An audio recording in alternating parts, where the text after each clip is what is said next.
The Ravens running backs, J.K. Dobbins and Mark Ingram, both tested positive today for COVID-19.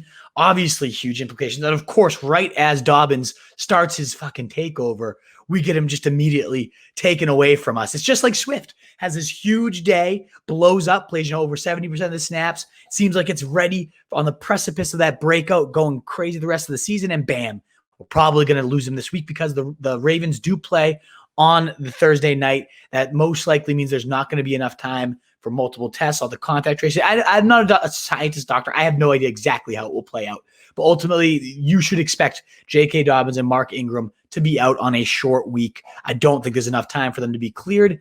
And again, it sucks because Dobbins had 15 carries, 70 yards, and a touchdown, 2 receptions for 15 yards. But more importantly, 64% of the snaps, 67% of the short down and distance, 100% of 2-minute drills. So like every down and distance of value, the goal line, the short, all that good stuff, the receiving work. He was in for all of it. Would have to be, as soon as he's back, J.K. Dobbins, right back into the quality RB2 conversation, should he see that similar role. And it definitely seemed like that's something to expect moving forward.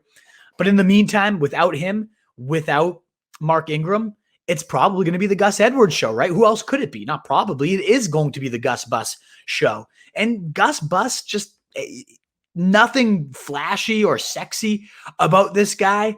But when he gets work, he just churns. And it's a tough matchup coming up. Pittsburgh is one of the toughest Ds you can possibly go against.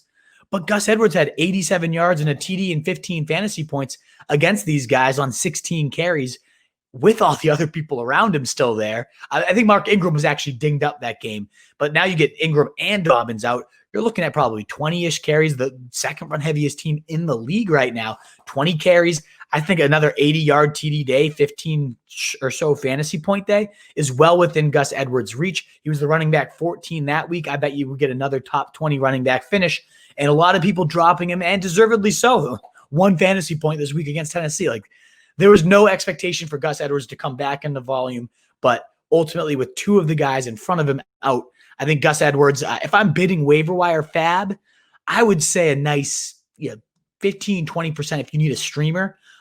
You're not going to have much rest of season value after this week, but if you're desperate, and we're at week 12 here, people, like if you need a running back and you need to get in that playoff push, you gotta whip it out. Like that's all you got here. So Gus Edwards, very, very streamable. Let's hope for a speedy recovery, or hopefully they don't have it at all for J.K. Dobbins, so he can get right back to that running back 2 takeover we were witnessing.